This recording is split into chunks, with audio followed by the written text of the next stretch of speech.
Hello friend, हम ओर्चाइटिस को discuss करने से पहले मेल रिप्रोडक्टिव ऑर्गन का ओवरव्यू देख लेते हैं थोड़ा बहुत। ठीक है, तो ये टेस्टिस है, ये एपिडाइडमिस है एंड ये ग्लैंस पेनिस है।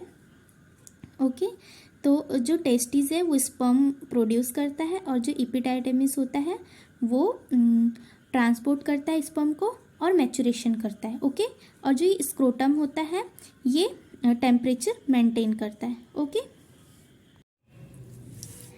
Hello friends, I will discuss about orchitis. Orchitis is an inflammation of testis, may be unilateral or bilateral, caused by invasion of bacteria and virus. It is usually accompanied by epididymis. Orchitis male reproductive system में होने वाला disease है। ओर्चाइटिस में क्या होता है, जो testis है उसमें इन्फ्लामेशन हो जाता है बैक्टीरिया और वायरस के कारण। ये या तो फिर यूनिलैटरल और बायलैटरल हो सकता है, चाहे एक टेस्टिस में भी हो सकता है और दोनों टेस्टिस में हो सकता है, और यह साथ में एपिडाइडमिस को भी इन्वॉल्व करते हैं। Etiology sexually transmitted infection like Neisseria, gonorrhoea, chlamydia, trachomatis and treponema pallidum. Sexually contact में आने पर जो इन्फेक्शन फैलते हैं जैसे कि नेजेरिया, गोनेरिया हो गया, क्लैमिडिया हो गया, ट्रैकोमेटिस हो गया। ठीक है। Second, instrument inserted into the penis for other organ examination. अगर कोई भी इंस्ट्रूमेंट पेनिस में इंसर्ट करते हैं किसी भी ऑर्गन का एग्जामिनेशन के लिए, लाइक सिस्टोस्कोपी। सिस्टोस्कोपी क्या है? ब्लैडर का एग्जामिनेशन। ब्लैडर के एग्जामिनेशन के लिए क्या होता है, इंस्ट्रूमेंट को इंसर्ट करते हैं पेनिस के थ्रू, तो उस कारण भी बैक्टीरिया, वायरस फैल सकता है ऑर्गन में। ओके। थर्ड है viral infection. Viral infection like varicella and cytomegalovirus. Bacterial orchitis include Escherichia coli, staphylococcus and streptococcus species. So guys, आप लोगों को इटियोलॉजी समझ आ गया? अगर नहीं आया है तो आप कमेंट में बता सकते हैं। Risk factor infection of urinary tract. क्या क्या ऐसे रिस्क फैक्टर हो सकते हैं जो ओर्चाइटिस को कॉज करते हैं? अगर यूरिनरी ट्रैक्ट में कोई इन्फेक्शन है तो ओर्चाइटिस होने के चांसेस होते हैं। Unprotected sexual contact. अगर कोई कपल अनप्रोटेक्टेड सेक्सुअल कांटेक्ट में आते हैं तो उन्हें ओर्चाइटिस हो सकती है। जैसे कि हमने इटियोलॉजी में पढ़ा था कि जो सेक्सुअल ट्रांसमिटेड इन्फेक्शन है वो जैसे कि नेजेरिया, गोनेरिया हो गया, क्लैमिडिया हो गया, ट्रैकोमेटिस हो गया, तो इस तरह के जो इन्फेक्शन है वो अनप्रोटेक्टेड सेक्सुअल कांटेक्ट के थ्रू फैल सकते हैं जिससे ओर्चाइटिस हो सकता है। मल्टीपल सेक्सुअल पार्टनर मतलब कि बहुत सारे लोगों से सेक्सुअल कांटेक्ट रखना जिस कारण से इन्फेक्शन हो सकता है और ओर्चाइटिस को कॉज कर सकता है। Okay. Fourth, long term use of Foley catheter. अगर फॉलिस कैथेटर का लॉन्ग टर्म यूज कर रहे हैं तो ऑब्वियसली उसमें इन्फेक्शन जैसे कि बैक्टीरिया, वायरस तो आएगा जिसके कारण से ओर्चाइटिस को क्रिएट कर सकता है। Okay. Fifth, structure abnormalities. Structure abnormalities हो सकती है पेनिस में या फिर टेस्टिस में, तो उस कारण से भी ओर्चाइटिस क्रिएट हो सकता है। Six, history of autoimmune disease. अगर कोई ऑटोइम्यून डिसीज की हिस्ट्री है तो ओर्चाइटिस क्रिएट हो सकता है। ओके। सो गाइस, तो हम लोग अब पैथोफिजियोलॉजी पढ़ेंगे। Invasion of pathogen into body through sexual route और urinary tract infection. Pathogen body में एंटर करेगा सेक्सुअल रूट के थ्रू और यूरिनरी ट्रैक्ट इन्फेक्शन के through. Okay. Activation of immune response. अगर हमारे बॉडी में कोई भी बैक्टीरिया, वायरस अगर एंटर करता है तो हमारा इम्यून रिस्पॉन्स क्या होता है, एक्टिवेट हो जाता है। इफ़ नॉट कंट्रोल, अगर हम इसे कंट्रोल नहीं कर पाए तो क्या होगा, बैक्टीरियल इन्फेक्शन ऑफ टेस्टिस।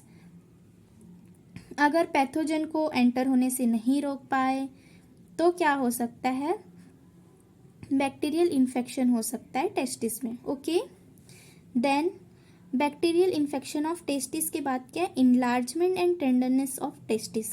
ठीक है, अगर बैक्टीरियल इन्फेक्शन हुआ है टेस्टिस में तो सबसे पहले इन्फ्लामेशन होगा। ठीक है, इन्फ्लामेशन होगा और क्या होगा, जिससे उसका साइज इंक्रीज हो जाएगा। ओके, तो इनलार्जमेंट एंड टेंडरनेस, और उसे छूने पर पेन होगा तो उसे हम क्या कहते हैं, टेंडरनेस ऑफ टेस्टिस, जो लीड करेगा permanent sterility and decrease fertility. Okay, जिससे फर्टिलिटी क्या होगी, डिक्रीज होगी। अगर देखो टेस्टिस में अगर कोई भी एबनॉर्मिटीज आ रही, चाहे बैक्टीरिया वायरस किसी भी कारण से आ रहा है, तो स्पर्म जो है वो स्पर्म काउंट क्या होगी, कम होंगे, या फिर स्पर्म्स में भी एनी एबनॉर्मिटीज आ सकता है जिस कारण से फर्टिलिटी क्या होगा, डिक्रीज हो जाएगा। ओके, क्लिनिकल मैनिफेस्टेशन, क्या क्या ऐसे क्लिनिकल मैनिफेस्टेशन हो सकते हैं ऑर्चाइटिस में, testicular swelling both side. Okay, जो टेस्टिस है उनमें स्वेलिंग होगा दोनों साइड में। Okay, pain in both testis, pain होगा दोनों टेस्टिस में।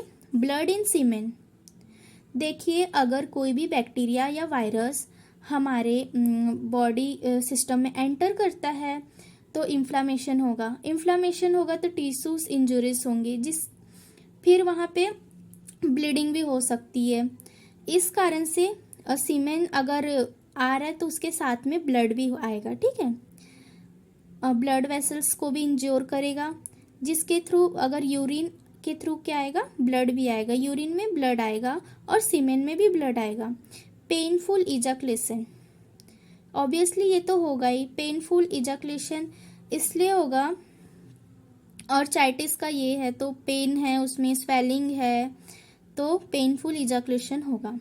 डिस्चार्ज फ्रॉम पेनिस, पेनिस से डिस्चार्ज हो सकता है। क्यों डिस्चार्ज क्यों होगा, क्योंकि बैक्टीरिया, जैसे कि हमने पढ़ा था बैक्टीरियल इन्फेक्शन में स्टेफाइलोकोकस क्या है, पर्स सेल प्रोड्यूस करता है, तो पर्स भी हो सकता है, वाटरी भी हो सकता है, और किसी भी तरह का डिस्चार्ज पेनिस के थ्रू होगा। Okay, 7th fever and nausea, क्योंकि हमारे बॉडी में अगर कोई भी बैक्टीरिया या वायरस एंटर करता है तो हमारा ऑटो इम्यून सिस्टम क्या होता है, रिस्पॉन्स करता है, तो हमें फीवर आता है। ओके, और nausea. Pen during urination, pen during urination, जब हम यूरिन आउटपुट करेंगे तो उस टाइम पे पेन होगा। ग्रोइन पेन, ग्रोइन एरिया में पेन। इपीडायमिटिस पेन एंड स्वेलिंग, मैंने बताया था आपको कि जो ऑर्चाइटिस है वो साथ में इपीडायमिटिस को भी इन्वॉल्व कर लेता है, इसलिए उसमें भी पेन और स्वेलिंग होगा। सो गाइस, तो हम लोग अब पढ़ेंगे डायग्नोस्टिक इवॉल्वेशन। डायग्नोस्टिक इवॉल्वेशन में फिजिकल एग्जामिनेशन में इंस्पेक्शन और पाल्पेशन। इंस्पेक्शन में हम क्या करेंगे, देखेंगे जैसे कि कोई स्वेलिंग तो नहीं है, रेडनेस तो नहीं है, डिस्चार्ज तो नहीं है। ओके, और पाल्पेशन में हम छूकर देखते हैं तो अगर टेंडरनेस है तो छूने पे पेन होगा। ओके, सीबीएसई काउंट में क्या करेंगे, वाइट ब्लड सेल्स का काउंट करेंगे, क्योंकि अगर बैक्टीरिया वायरस अगर हमारे बॉडी में इंटर करता है तो वाइट ब्लड सेल्स हमारे ब्लड में इंक्रीज हो जाते हैं, तो सीबीएसई काउंट करेंगे। Testicular ultrasound, then urine analysis.